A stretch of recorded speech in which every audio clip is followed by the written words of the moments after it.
Right, so this is the Echo input.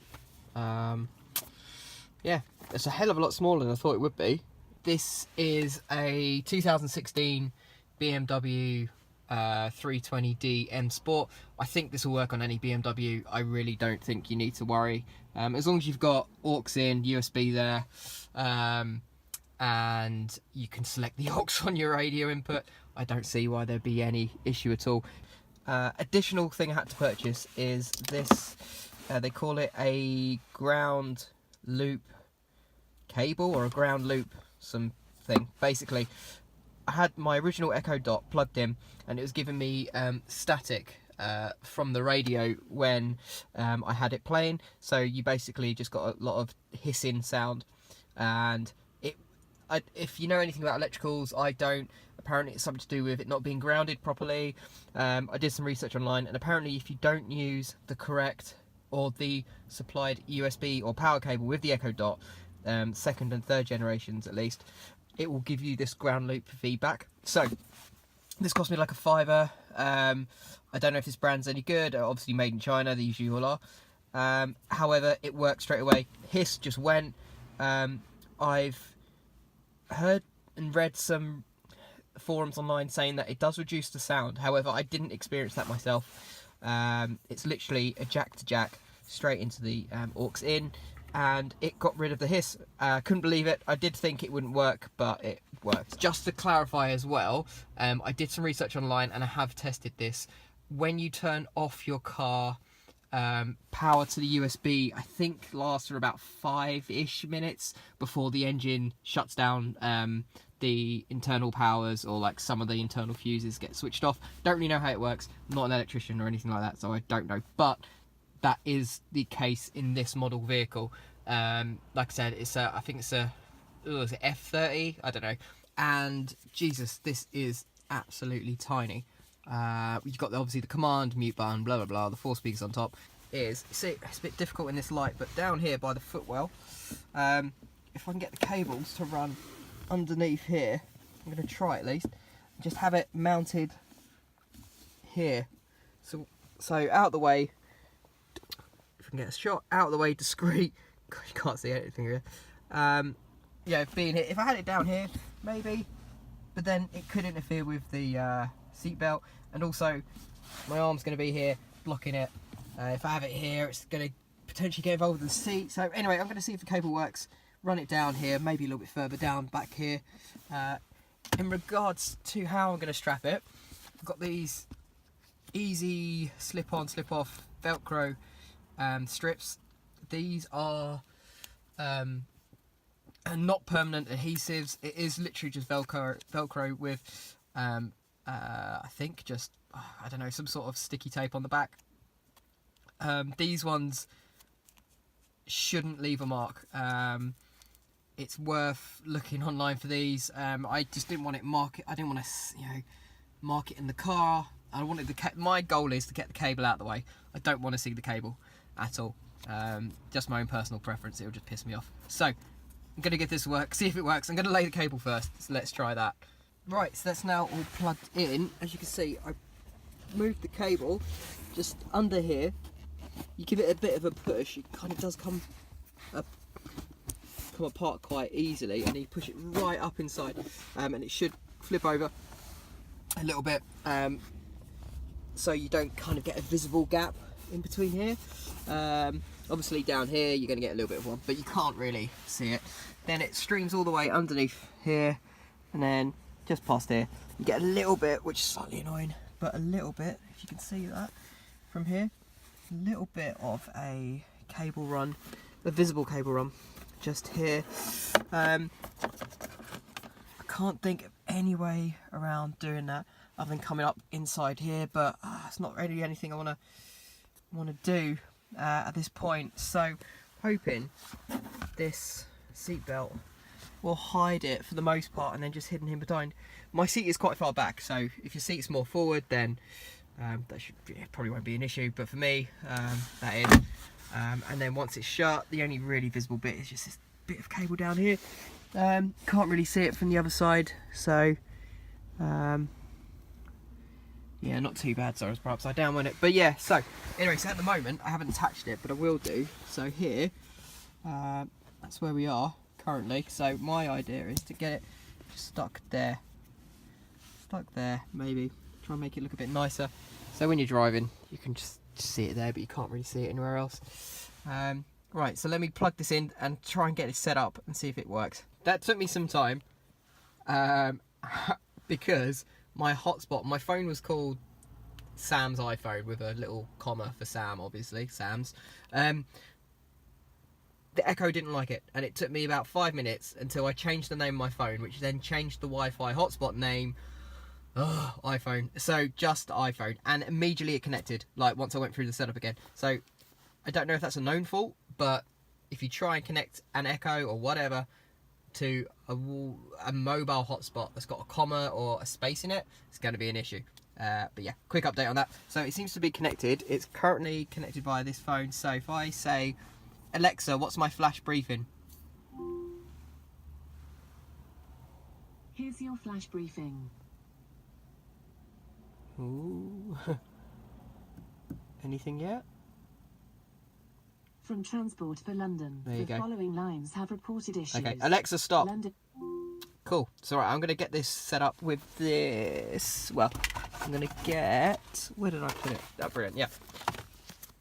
I'm going to get this installed. I'm going to get that put up properly so it's not waving around like an idiot. So just to explain this some more, it's interesting because these two don't feel like they should or do connect together. However, try and do this one-handed.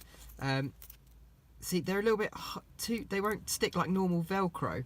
So in order to do it, you kind of just put them together and you press, and then they attach. I mean, you know, really sturdy actually. Quite surprised. And then once it's all like, I'll do it now quickly to get it all done. So like that, it's really quite sturdy. Then you've got these little leather or plastic, I guess, flaps, and they pull away, which then spreads, rips it then apart. Right, so interestingly though, it's pretty sturdy, but when you rip it apart, it comes away quite nicely. So along with that and the easy release tabs for when, I don't know if I ever sell the car, whatever, and I do want to take it off, it shouldn't cause any kind of markings. Yeah, so pretty impressed by that. These are actually a little bit too big. They're actually bigger than the device, which is quite funny, but what I'm going to do is have these sticking out the bottom slightly, so you won't be able to see it from up here from normal view, but when you do maintenance, wherever you take it off, it can easily pull away, so it should be quite interesting. I might give that a bit of a wipe down, prime it first so it sticks properly, but yeah, see you in a sec. Okay, so let's give this a go. Alexa, how long will it take me to drive to Charing Cross Station? Your current location is 14.48 miles from Embankment Tube Station. As I don't know your speed, I can't tell you how long it will take. Great. Well, maybe there's some GPS thing I can do next. I don't know. So you should still be able to use the system. So if I jump back into menu, I've literally just got this connected up via aux, like I said, so it should still work. I'm not going to go onto nav because then you'll know where I bloody live. So I know, say I'm... I don't know, let's go into, well, I won't go into radio because I'll switch to radio. So let's go into, I don't know, connected drive. Screw it. Let's go into the connected drive thing. So it's online, we're doing whatever, I don't know, looking at the weather or whatever BMW want to show us today. So while I'm in here, I can be, Alexa, what's my flash briefing? Here's your flash briefing. From Transport for London, the following lines have reported issues. Well, London Tramlink, no service between Church Street and Mitcham Junction. Alexa, stop. So that's not too bad. I might try talking a little bit lower, actually, and give that a go. With this, there are no volume buttons on the device at all. So there is that, you know, I'm not, you know, don't listen to me mode, and there is the action button. But no volume, so you have to set the volume via the app, which is fine. It's just trying to calibrate how loud you want it. As you heard then, it can get quite loud. Interestingly, what I've discovered with the BMW is when you leave the car and enter the car again, and turn entertainment mode back on, this only happens for the aux port. The volume will automatically bounce back down to 50%. So even if you are rocking out in your car, if that's what you want to do, and have the volume up at 100, 80%, whatever, it will automatically, when you leave the car, go back in the car, bounce it back to 50. So that's something to watch out for. But all in all, I think that's looking quite good. I'm going to check the back seat, right, just to make sure. You can't see it there. Yeah, if I unlock the door. Let's try that. So yeah, from here, there you go. You can see the cable there, just going down slightly under. Again, you will only see this in day. I wonder if you can hear it from back here. Alexa. Yeah, it does play some royalty-free music. No, I don't think he likes that. Doesn't believe in royalty-free music. Alexa, play my flash briefing. Here's your flash briefing. Bloody hell, I understood that. I didn't even understand From myself Transport for there. London. Alexa, stop. This should technically work on any BMW car. I mean, like I said, this is a BMW 320d M Sport. Not that makes any blind bit of difference. Running iDrive 4, I believe.